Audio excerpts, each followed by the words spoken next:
ಇದ್ದಾರೆ, ಅವ್ರನ್ನೇ ಕೇಳೋಣ. ಅವರು ಹೇಳೋದೇನೆ ಇದಕ್ಕೆ ಬಹಳ ಸೂಕ್ತ ಅಂತ ಅನ್ಸುತ್ತೆ. ಬಿ ಆರ್ ಪಾಟೀಲ್ ಸರ್, ಯಾಕೆ ನೀವು ರಿಸೈನ್ ಮಾಡಿದ್ರಿ? ಯಾಕಂತಂದ್ರೆ ಯಾರೋ ಸಣ್ಣ ಪುಟ್ಟ ಅಥವಾ ನಿನ್ನೆ ಮೊನ್ನೆ ಬಂದವರು ರಿಸೈನ್ ಮಾಡಿದ್ರೆ ಇಷ್ಟು ಸುದ್ದಿ ಆಗೋದಿಲ್ಲ. ತಾವು ಬಹಳ ಕಾಲದಿಂದ ಸಿದ್ದರಾಮಯ್ಯನವ್ರ ಜೊತೆ ಇದ್ದಂಥವ್ರು, ಹಾಗಾಗಿ ನಂಬಿಕಸ್ಥರು ಅಂತ ಗುರುತಿಸ್ಕೊಂಡವರು, ಅವರ ಆಪ್ತ ಪಾಳ್ಯದಲ್ಲಿ ಗುರುತಿಸ್ಕೊಂಡವರು. ಏನ್ ರಾಜೀನಾಮೆಗೆ ಕಾರಣ ಏನು ಅಂತ ಬೇರೆ ಬೇರೆ ದಿಕ್ಕಿನಲ್ಲಿ ಜನ ಮಾತಾಡ್ತಾ ಇದ್ದಾರೆ. ಏನ್ ಹೇಳಕ್ ಬಯಸ್ತೀರಿ ಸರ್?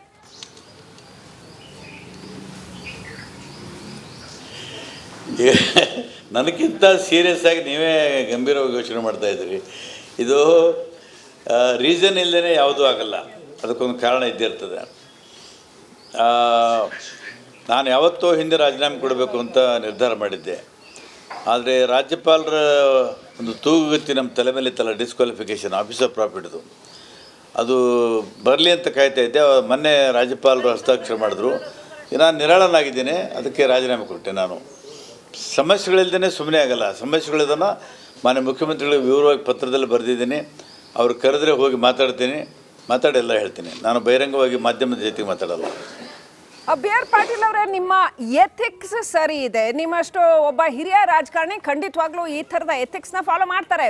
ಆದರೆ ಈಗ ನಿಮ್ಮ ರಾಜೀನಾಮೆ ಹೆಂಗಾಗಿದೆ ಅಂತಂದ್ರೆ ಇದು ಒಂದು ವಿಸಿಲ್ ಬ್ಲೋ ತರ ಆಗಿದೆ. ಇನ್ನೂ ಸಾಕಷ್ಟು ಜನ ಕ್ಯೂನಲ್ಲಿದ್ದಾರೆ, ಅವರೆಲ್ಲ ಪಿತ ಅಂತ ರಾಜೀನಾಮೆ ಕೊಡ್ತಾರೆ ಅಂತ ಆರ್ ಅಶೋಕ್ ಅವರು ಹೇಳ್ತಾರೆ. ಇದು ಸತ್ಯ? ನೋಡ್ತಾ ಇರಬೇಕಾದ್ರೆ ಬಿ ಆರ್ ಪಾಟೀಲ್ ಹಿಂದೆ ಇನ್ನೂ ಸಾಕಷ್ಟು ಜನ ರಾಜೀನಾಮೆ ಕೊಡ್ತಾರೆ ಅಂತ, ಹೌದಾ? ನಾನು ಹೋರಾಟದಿಂದ ರಾಜಕಾರಣಕ್ಕೆ ಬಂದಂಥವನು. ಹಲೋ ಹೇಳಿ ಪಾಟೀಲ್ ಸರ್, ಮುಂದುವರಿಸಿ. ಘಟನೆ ಅಲ್ಲ ಇದೇನು. ಸರ್ಕಾರ ಹೋಗಲ್ಲ, ಇದರಲ್ಲಿಂದ ಸಂಚಲನ ಮೂಡಲ್ಲ ಅಥವಾ ಮತ್ತೇನು ಬದಲಾವಣೆ ಆಗಲ್ಲ, ಅಂಥದ್ದೇನು ಸೀರಿಯಸ್ ಇಲ್ಲ. ನಾನು ಸಿದ್ದರಾಮಯ್ಯನವರು ಕರೆದ್ರೆ ಹೋಗಿ ಮಾತಾಡ್ತೀನಿ, ಅವೆಲ್ಲ ವಿಷಯನ ಚರ್ಚೆ ಮಾಡ್ತೀನಿ ಅವ್ರ ಜೊತೆಗೆ. ಬಿ ಆರ್ ಪಾಟೀಲ್ ಅವರೇ, ಸಿದ್ದರಾಮಯ್ಯನವರ ಆಪ್ತ ಪಾಳೆಯದಲ್ಲೇ ಸಿದ್ದರಾಮಯ್ಯ ವಿರುದ್ಧ ಅಸಮಾಧಾನ ಭುಗಿಲೆದ್ದಿದೆ. ಈ ಸರ್ಕಾರ ದಿವಾಳಿಯಾಗಿದೆ, ಇದರಲ್ಲಿ ಶಾಸಕರಿಗೆ ಕೊಡೋದಕ್ಕೆ ಹಣ ಇಲ್ಲ, ಅನುದಾನ ಬಿಡುಗಡೆ ಮಾಡೋದಕ್ಕೆ ಹಣ ಇಲ್ಲ. ಹಾಗಾಗಿ ಸಿದ್ದರಾಮಯ್ಯನವರ ಆಪ್ತ ವಲಯ ಏನ ಟೈಟ್ನೆಸ್ ಇತ್ತು, ಅದು ಆ ಬಂಧ ಏನಿತ್ತು ಅದು ಬಹಳ ಸಡಿಲಗೊಳ್ತಾ ಇದೆ. ಜನ ಬಿಟ್ಟೋಗ್ತಾ ಇದ್ದಾರೆ ಅವರ ಆಪ್ತ ವಲಯದಿಂದ ಅಂತ, ಹೌದಾ? ಮೇಡಮ್ಮ, ಸಿದ್ದರಾಮಯ್ಯನವರು 40 ವರ್ಷ ಕಾಲದಿಂದ ಸುಮಾರು 16 ಬಜೆಟನ್ನು ಮಂಡಿಸಿದ್ದಾರೆ.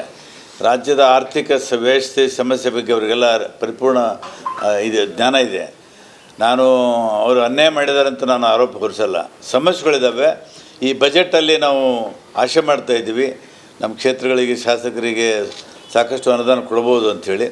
ಆಯಿತು, ಅನುದಾನ ಕೊಡೋದಕ್ಕೂ ಸಮಸ್ಯೆ ಇದೆ. ಈ ಗ್ಯಾರಂಟಿ ಬಂದಮೇಲೆ ಆರ್ಥಿಕ ಒತ್ತಡ ಬಿದ್ದಿದ್ದ ಕಾರಣಕ್ಕಾಗಿ ಕೆಲವು ಸಮಸ್ಯೆಗಳು ಅನುದಾನ ಕೊಡೋಕ್ಕಾಗಿಲ್ಲ. ಮುಂದಿನ ದಿನಗಳಲ್ಲಿ ಖಂಡಿತ ಕೊಡ್ತಾರಂತ ಭರವಸೆ ಇದೆ, ಮಾತಾಡ್ತೀನಿ. ಪಾಟೀಲ್ ಸಾಹೇಬ್ರೆ, ತಾವು ಹೇಳಬೇಕು, ಗೊತ್ತಿಲ್ಲ, ಈ ಗ್ಯಾರಂಟಿ ಯೋಜನೆಗಳಿಂದಾಗಿ ಎಲ್ಲೋ ಒಂದು ಕಡೆ ಸರ್ಕಾರ ದಿವಾಳಿ ಆಯ್ತಾ? ಪಾಟೀಲ್ರು ಮೈಕನ್ನ ನಿಧಾನವಾಗಿ ಎತ್ತಿಟ್ಟು ಮುಂದೆ ಹೋಗ್ತಾ ಇದ್ದಾರೆ. ಬಹುಶಃ ಈ ಪ್ರಶ್ನೆಗಳಿಗೆ ಉತ್ತರ ಕೊಡೋದು ಅವ್ರಿಗೂ ಕಷ್ಟ ಆಗುತ್ತೆ ಅಂತ ಅನ್ಸುತ್ತೆ ಸಾರ್ವಜನಿಕವಾಗಿ. ವೀಕ್ಷಕರೇ, ನೋಡ್ತಾ ಇದ್ದೀರಾ, ಬಿ ಆರ್ ಪಾಟೀಲ್ ಅವ್ರಿಗೆ ನಮ್ಮ ಪ್ರಶ್ನೆಗಳಿಗೆ ಉತ್ತರಿಸ್ತಾ ಹೋಗೋದು ಕಷ್ಟ ಆಯಿತು. ಯಾಕಂತಂದ್ರೆ ಅವ್ರಿಗೆ ಸರ್ಕಾರದ ಬಗ್ಗೆ ಹೊರಗಡೆ ಮಾತಾಡೋಕ್ಕಾಗಲ್ಲ, ಒಳಗಡೆ ಇದ್ದು ಅನುಭವಿಸೋಕ್ಕಾಗಲ್ಲ. ಅಂಥ ಪರಿಸ್ಥಿತಿ ನಿರ್ಮಾಣ ಆಗಿದೆಯಾ? ಹಾಗಾದ್ರೆ ಎಲ್ಲ ಸಮಸ್ಯೆ ಡೀಟೇಲ್ ಆಗಿ ಬರ್ದಿದ್ದೀನಿ ಅಂತ ಹೇಳ್ತಾ ಇದ್ದಾರೆ. ಲಕೋಟಿನಲ್ಲಿ, ಮುಚ್ಚಿದ ಲಕೋಟಿನಲ್ಲಿ ರೆಸಿಗ್ನೇಷನ್ ಕೊಡುವಾಗ ಅದರಲ್ಲಿ ಎಲ್ಲ ಸಮಸ್ಯೆ ಡೀಟೇಲ್ ಆಗಿ ಬರ್ದಿದ್ದೀನಿ, ಮಾಧ್ಯಮದ ಮುಂದೆ ಮಾತಾಡಲ್ಲ ಅಂತ. ಅವ್ರ ಕಷ್ಟ ನಮ್ಗೆ ಅರ್ಥ ಆಗುತ್ತೆ, ಬಟ್ ಹೊರಗಡೆ ಹೇಳೋಂಗಿಲ್ಲ. ಆದರೆ ಒಳಗಡೆ ಇದ್ದು ಸಿದ್ದರಾಮಯ್ಯನವ್ರ ಜೊತೆ ಮುಂದುವರಿಯೋಕ್ಕಾಗಲ್ಲ. ಅಂಥ ಪರಿಸ್ಥಿತಿನಲ್ಲಿ ಬಿ ಆರ್ ಪಾಟೀಲ್ ಅವರು ಇದ್ದಾರಾ ಹಾಗಾದ್ರೆ ಅನ್ನೋದು ಪ್ರಶ್ನೆ. ಯಾಕಿಂಥ ಪರಿಸ್ಥಿತಿ ಬಂತು ಸಿದ್ದರಾಮಯ್ಯ ಸರ್ಕಾರಕ್ಕೆ? ಗ್ಯಾರಂಟಿ ಯೋಜನೆಗಳು ಬಹಳ ದುಬಾರಿ ಆದ್ವಾ ಅನ್ನೋದು ಪ್ರಶ್ನೆ.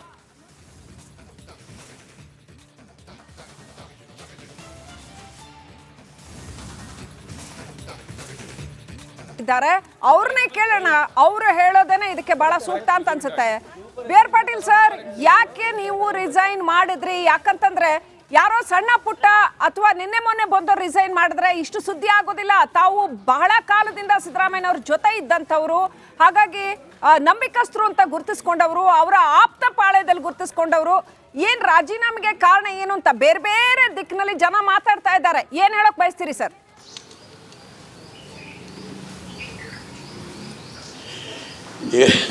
ನನಗಿಂತ ಸೀರಿಯಸ್ ಆಗಿ ನೀವೇ ಗಂಭೀರವಾಗಿ ಯೋಚನೆ ಮಾಡ್ತಾ ಇದ್ದೀರಿ. ಇದು ರೀಸನ್ ಇಲ್ಲದೇ ಯಾವುದೂ ಆಗಲ್ಲ, ಅದಕ್ಕೊಂದು ಕಾರಣ ಇದ್ದೇ ಇರ್ತದೆ. ನಾನು ಯಾವತ್ತೋ ಹಿಂದೆ ರಾಜೀನಾಮೆ ಕೊಡಬೇಕು ಅಂತ ನಿರ್ಧಾರ ಮಾಡಿದ್ದೆ.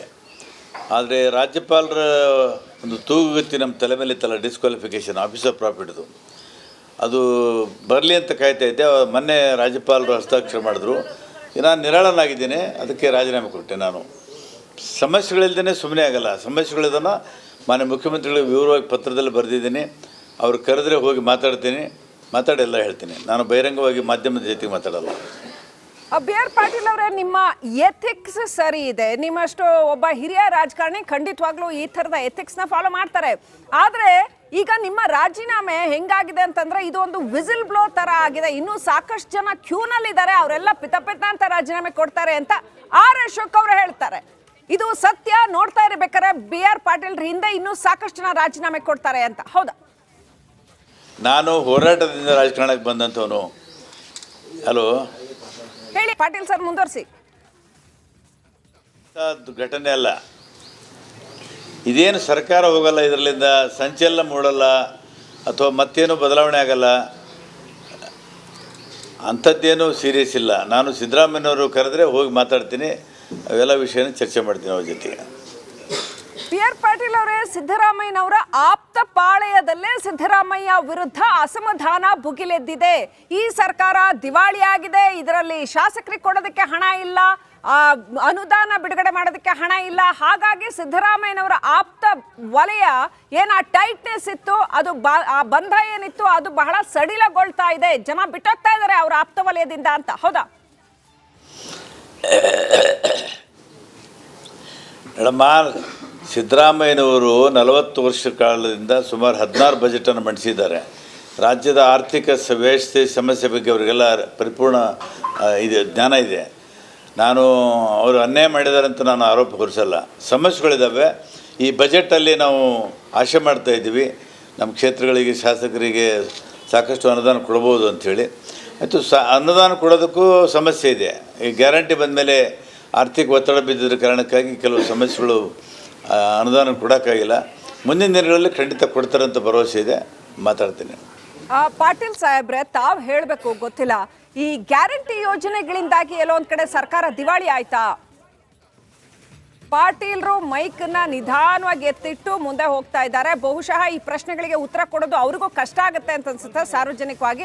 ವೀಕ್ಷಕರೇ, ನೋಡ್ತಾ ಇದ್ದೀರಾ, ಬಿ ಆರ್ ಪಾಟೀಲ್ ಅವ್ರಿಗೆ ನಮ್ಮ ಪ್ರಶ್ನೆಗಳಿಗೆ ಉತ್ತರಿಸ್ತಾ ಹೋಗೋದು ಕಷ್ಟ ಆಯಿತು. ಯಾಕಂತಂದ್ರೆ ಅವ್ರಿಗೆ ಸರ್ಕಾರದ ಬಗ್ಗೆ ಹೊರಗಡೆ ಮಾತಾಡೋಕ್ಕಾಗಲ್ಲ, ಒಳಗಡೆ ಇದ್ದು ಅನುಭವಿಸೋಕ್ಕಾಗಲ್ಲ. ಅಂಥ ಪರಿಸ್ಥಿತಿ ನಿರ್ಮಾಣ ಆಗಿದೆಯಾ? ಹಾಗಾದ್ರೆ ಎಲ್ಲ ಸಮಸ್ಯೆ ಡೀಟೇಲ್ ಆಗಿ ಬರ್ದಿದ್ದೀನಿ ಅಂತ ಹೇಳ್ತಾ ಇದ್ದಾರೆ. ಲಕೋಟಿನಲ್ಲಿ, ಮುಚ್ಚಿದ ಲಕೋಟಿನಲ್ಲಿ ರೆಸಿಗ್ನೇಷನ್ ಕೊಡುವಾಗ ಅದರಲ್ಲಿ ಎಲ್ಲ ಸಮಸ್ಯೆ ಡೀಟೇಲ್ ಆಗಿ ಬರ್ದಿದ್ದೀನಿ, ಮಾಧ್ಯಮದ ಮುಂದೆ ಮಾತಾಡಲ್ಲ ಅಂತ. ಅವ್ರ ಕಷ್ಟ ನಮ್ಗೆ ಅರ್ಥ ಆಗುತ್ತೆ, ಬಟ್ ಹೊರಗಡೆ ಹೇಳೋಂಗಿಲ್ಲ. ಆದರೆ ಒಳಗಡೆ ಇದ್ದು ಸಿದ್ದರಾಮಯ್ಯನವ್ರ ಜೊತೆ ಮುಂದುವರಿಯೋಕ್ಕಾಗಲ್ಲ. ಅಂಥ ಪರಿಸ್ಥಿತಿನಲ್ಲಿ ಬಿ ಆರ್ ಪಾಟೀಲ್ ಅವರು ಇದ್ದಾರಾ ಹಾಗಾದ್ರೆ ಅನ್ನೋದು ಪ್ರಶ್ನೆ. ಯಾಕಿಂಥ ಪರಿಸ್ಥಿತಿ ಬಂತು ಸಿದ್ದರಾಮಯ್ಯ ಸರ್ಕಾರಕ್ಕೆ? ಗ್ಯಾರಂಟಿ ಯೋಜನೆಗಳು ಬಹಳ ದುಬಾರಿ ಆದ್ವಾ ಅನ್ನೋದು ಪ್ರಶ್ನೆ.